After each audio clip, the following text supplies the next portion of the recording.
Ready, hot!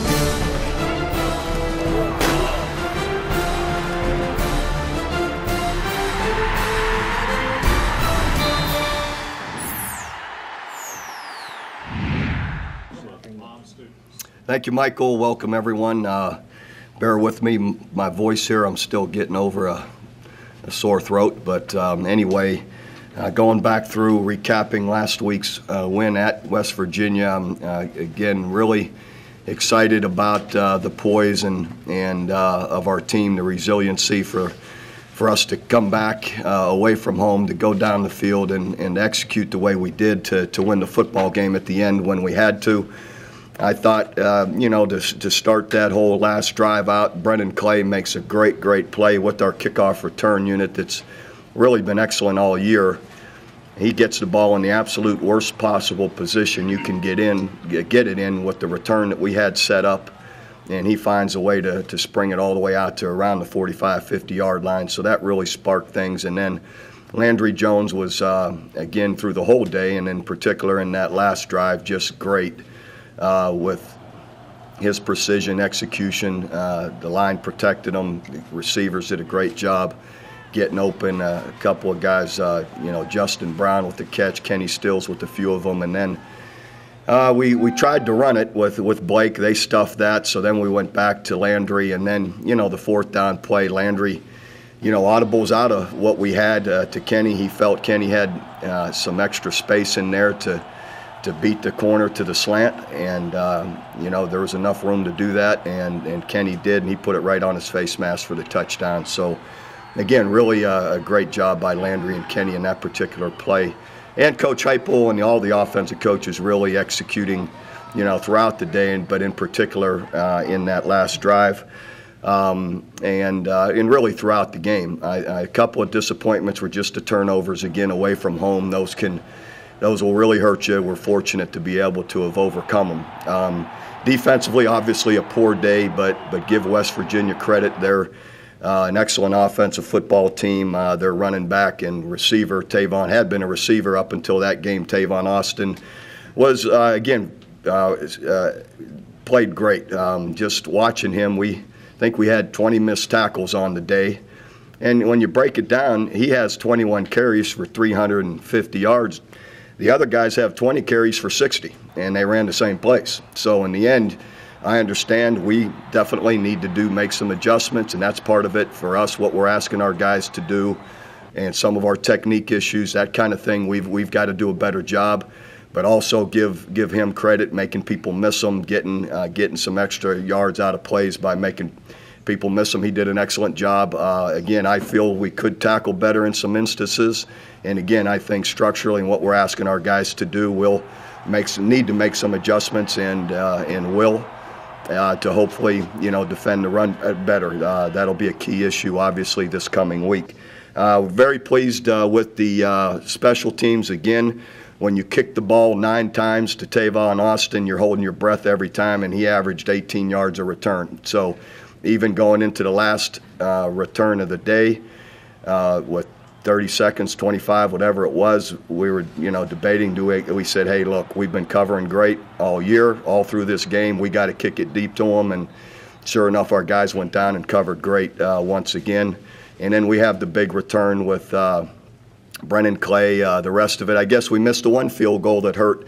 That was kind of disappointing when you get an interception right before half, have a chance to go up 17, and we missed an easy field goal. Is unlike Michael. He has really played great, throughout the year. So, he just missed it. So, but anyway, it brings us to, now in a position to play Oklahoma State here this week. Another big challenge. They're playing excellent football. As you watch them, very disciplined and sound defensively in how they play. They always are.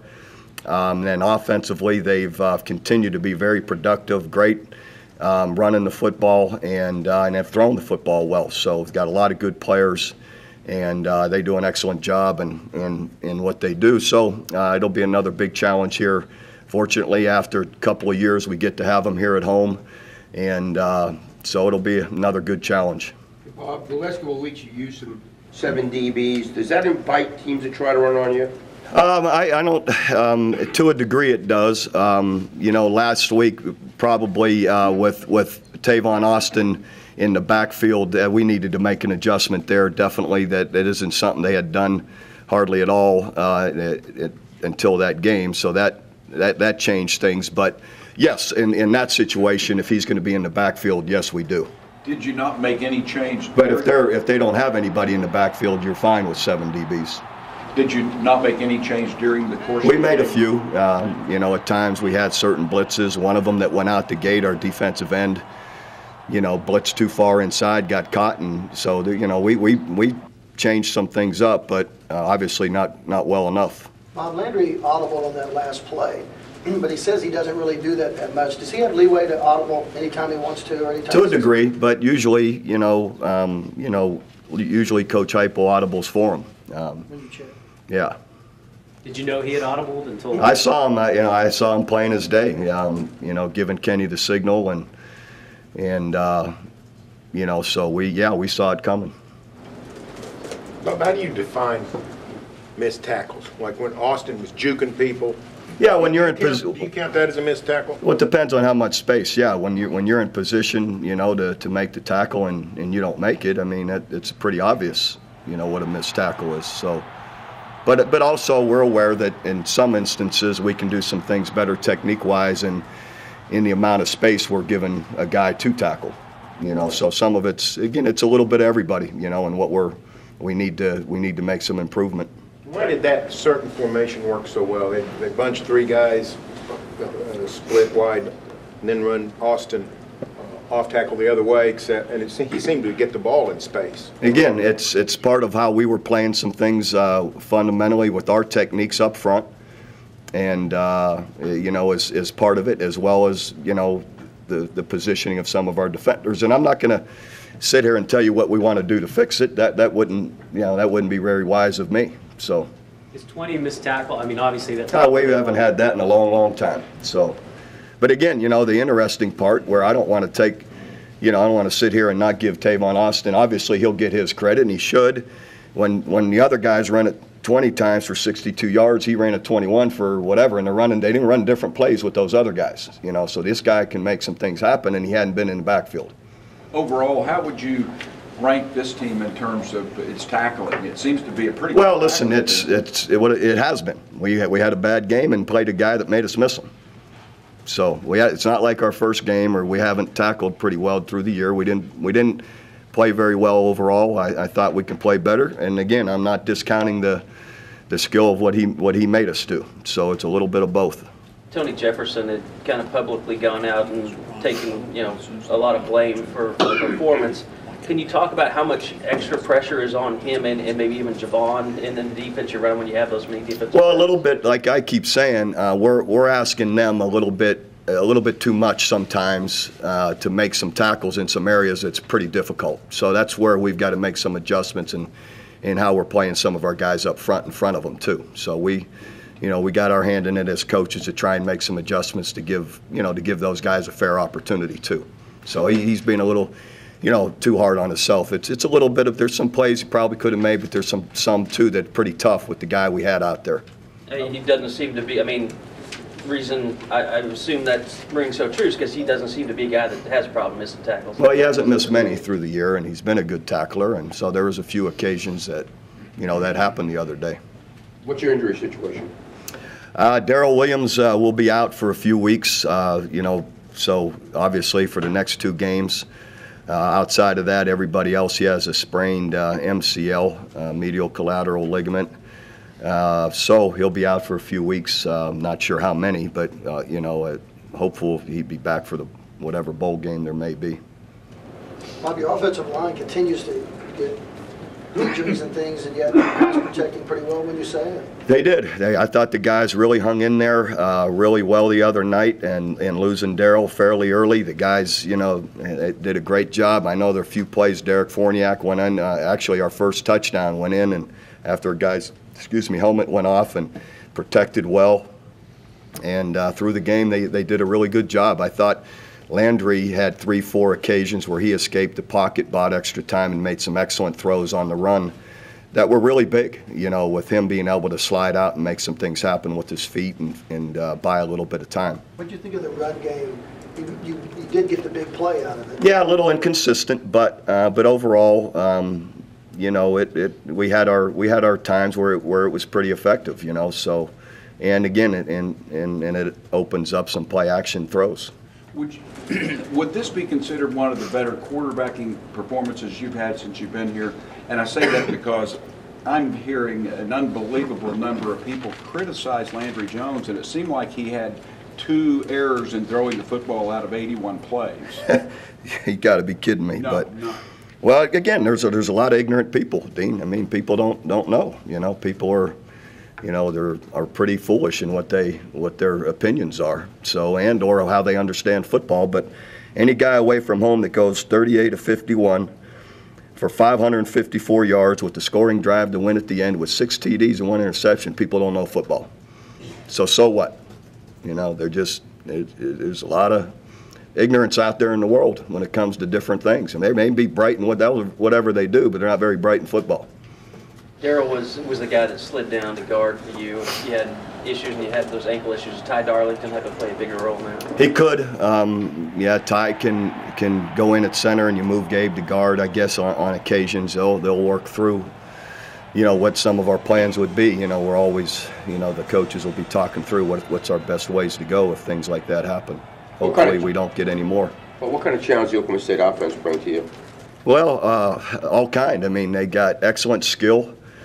They're excellent for running the football, and then they do a great job with play action and throwing the football. So, we need to get some things improved and change some things up to hopefully defend the run first better. To start with. When you have a team that has 3 different quarterbacks that play at a high level, is that, you always say it's about the players around a quarterback too. Is that maybe indicative of their offensive line? I think it's fair to say, yes, that their line has played well. They've run the ball well, always take some pressure off your quarterbacks, and it opens up play action passes where there's more space, and the receivers do a good job. So I'm not, all the quarterbacks have been good in their system too, but also, the guys around them have executed really well. Bob, Julian Wilson got sick after the game. Was that just too much dinner or concussion or? No, he had no concussion. I guess, I'm not sure why, but he didn't have any issues during the game. Just got, was just kind of sick coming up the ramp afterwards. Maybe had too much Gatorade. I don't know. Too much tape on Ozzy. Yeah. Bob, how was your pass defense? Not good enough. I mean, we had our times where it was decent, but it needs to be better as well.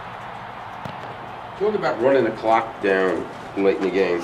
Well, it was a little bit to use some time, but it was also we felt we had been effective, especially in there with Blake.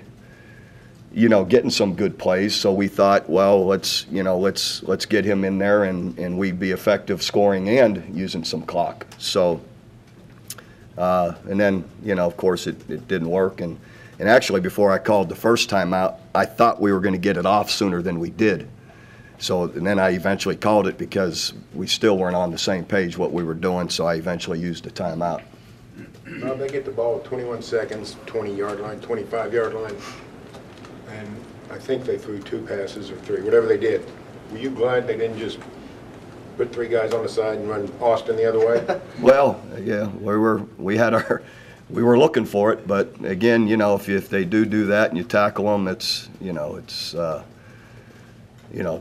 they should have thrown it. So we were certainly aware of if it could happen, and we were hopefully ready to come try and limit it.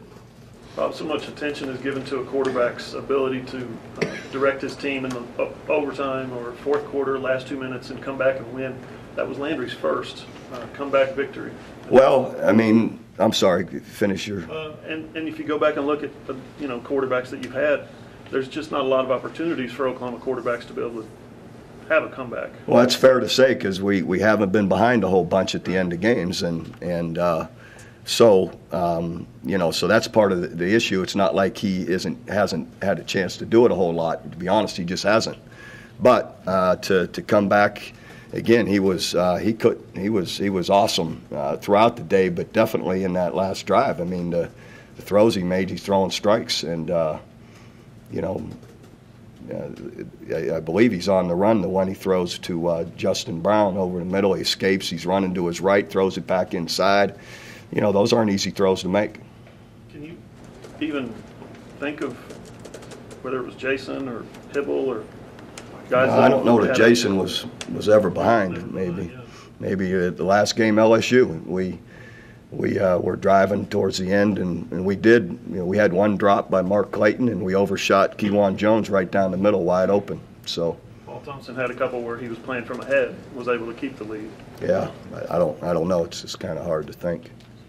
You talked earlier in the season about Landry getting on the same page with all your receivers. Do you think they are all on the same page now, and he's got a comfort level with Yeah, them? I think that's been pretty obvious for the last several weeks that they're on the same page and have been playing very consistently together and been spreading the ball out to all of them, which is a big thing, a big deal too. And even the running backs here and there. I thought Damian Williams had a couple excellent catches out there, and Landry made some great throws to him.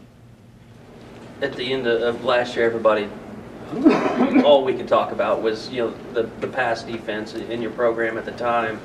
You come back this year and you come up with a new plan, more DBs and stuff like that. Could you just talk about the difficult and finding a balance in how to attack, you know? Well, there is, you know, in the end, and some of what teams are doing make it, you know, it's difficult to have the balance to cover like you need to and still support the run, and obviously we're still working through that. You know, but in the end, we have, I guess, through the year been much better defending the pass, and that has limited, you know, the number of big plays up until last week. But for the most part, has put us in this position. And again, in even the other games we lost, we were in tight, good football games. So we're in the right direction. We still have to make improvements, though. We got some things to adjust, and hopefully, if we can do some things this week differently, can help us. We're going to definitely work hard at it. I mean, I remember in the past I think you played Kansas one year, you put Keenan Clayton in as a middle linebacker. That didn't work so well either. Yeah, but, you know, and you had Nick Harris. I think Nick Harris was the one you got really beat up too. Yeah. But would you call what you've tried to do a little radical in terms of what you've done in the past? No, I think we had a little too much faith in some of our base structure that, you know, that we played. But so anyway, we'll make some changes hopefully. Along those lines, is it with the way Big 12 offenses have evolved to attacking your defense and the way your defense is adjusted? I mean, Julian Wilson playing middle linebacker, is that going to make it tough to recruit elite defensive tackles and linebackers when you have to play, you know, a cornerback safety at linebacker and guys are throwing 5 wide receivers on every play? You know, again, we've got a good number of linebackers that still, you know, play and do well. So again, it's just you know, I don't believe so, because we still play our share of people that, you know, that aren't doing that. So. What'd you think about Baylor beating Kansas State? You know, I guess, and with all respect to Kansas State, but I think that what I want to say is it isn't surprising because of, again, the parity throughout the conference. If you're just off a little bit, it doesn't take much for anyone to beat you, and certainly a team that's as explosive as Baylor is offensively, that anything can happen. So, you know, it's you know, so again, as I say that, it's just nothing surprises me, you know, in this league, because everyone's capable of beating everybody else. Does the team talk about a realistic shot of winning the Big 12, or do the coaches talk much about it now? No, it's more the only opportunity that we might have at anything like that would be to play well and win this week. So that's what we'll talk about. Kenny still said he thinks it's easier to play from behind when you're a game behind in the Big 12 championship like you guys have been this year. He said it's easier to focus in and know what's out there, as opposed to, you know, it's motivational, as opposed to you're in first place, you're playing from ahead, that kind of thing. Well, I would think it'd be equally motivational to stay undefeated. So, you know, Kenny can explain that, why he feels that way, but, you know, to me it shouldn't matter. It's worked out in the past a couple of times where you guys have been behind and came back and things transpired the last couple of weeks of the season. It has. Worked out in your favor.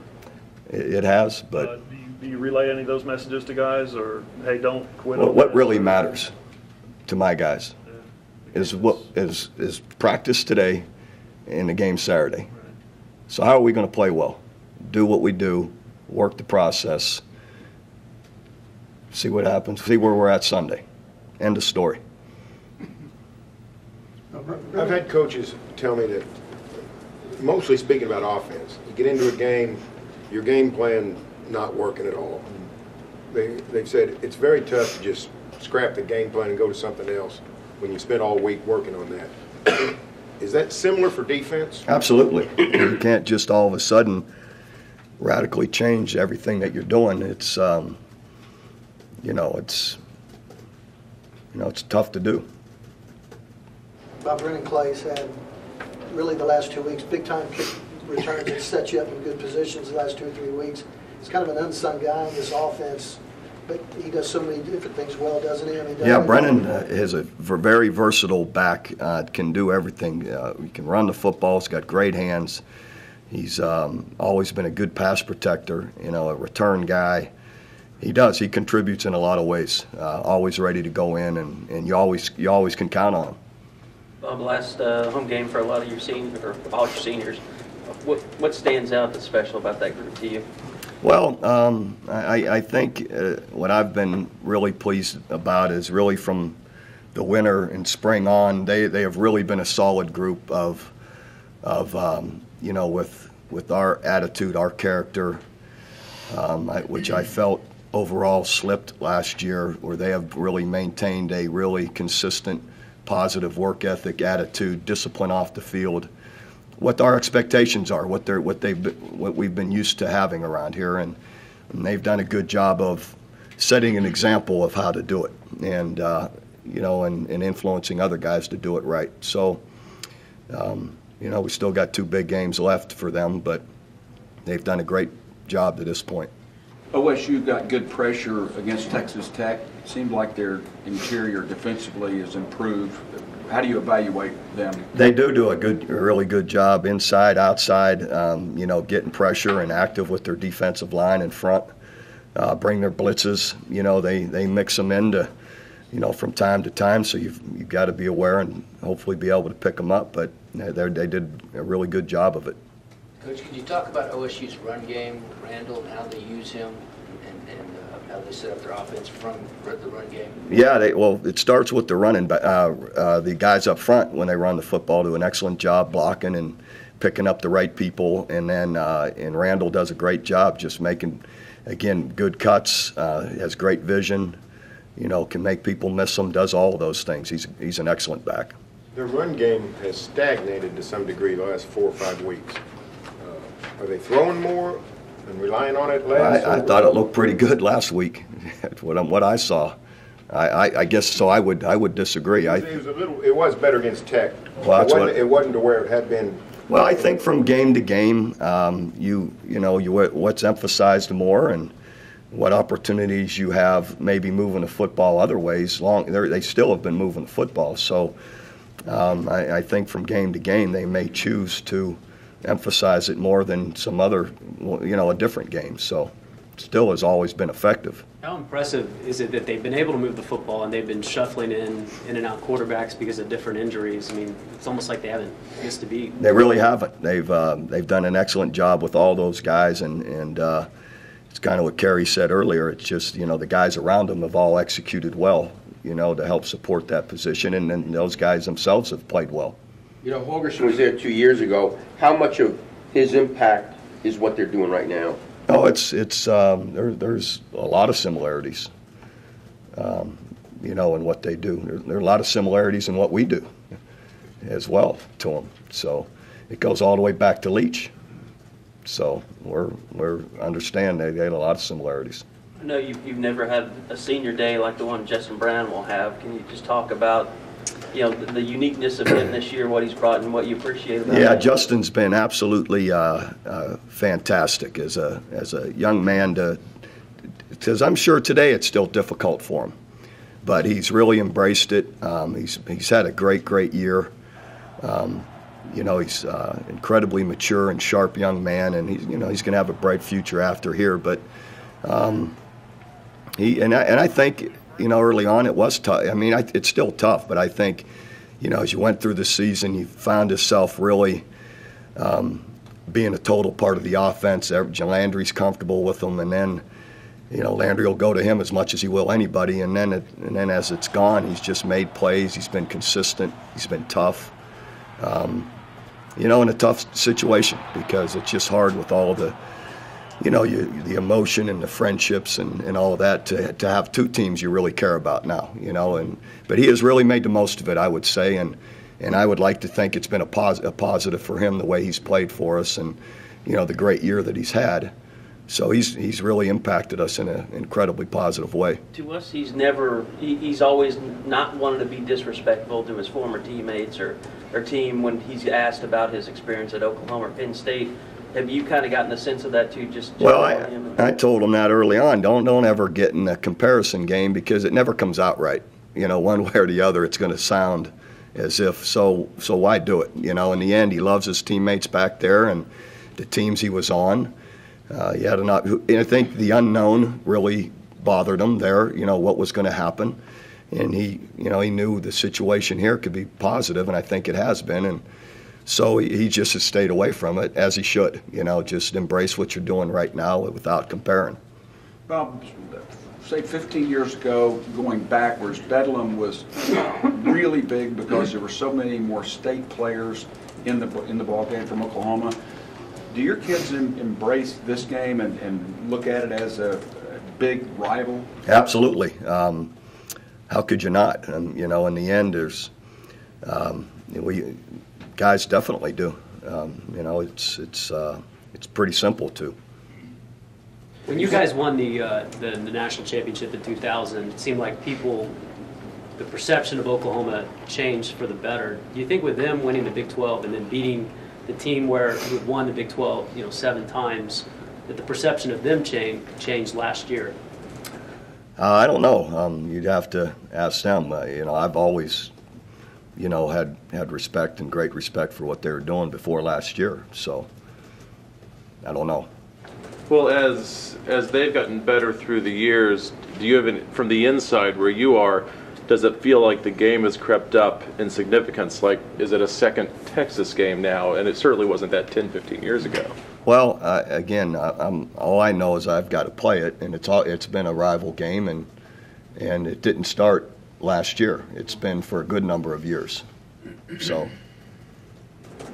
Bob, who's got the better bulldozer in this game? Hard to say. What does that do? They've unleashed Walsh doing that. How does that change what you got to prepare for? Well, again, there's the extra blocker. You got to figure out, how you're going to handle it. When they're running those plays, how you're going to support it with what defensive backs. You're still successful with it, but it used to be you were successful 100% of the time. Now that's changed some.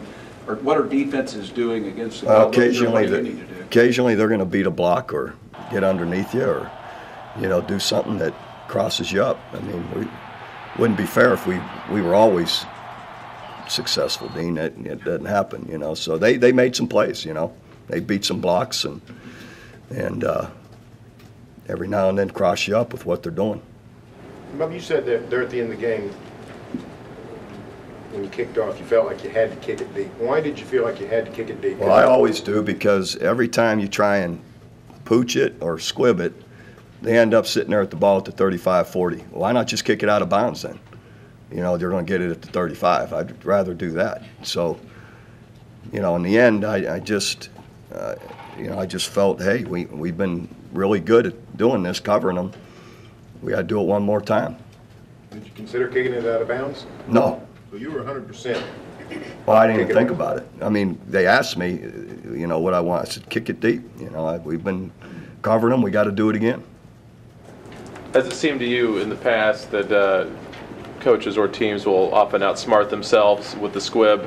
I mean, it seems like it never works. I agree with you. Or it rarely works. My point also is when we did it at the end of a half here, when there's like 5 seconds. That's a different deal. You have timeouts in college football by getting a first down. It's different, so 25, 30 seconds is an eternity when you're getting timeouts on first down. You go to the line, you could snap it without using any, time at all. Those are timeouts, those first downs.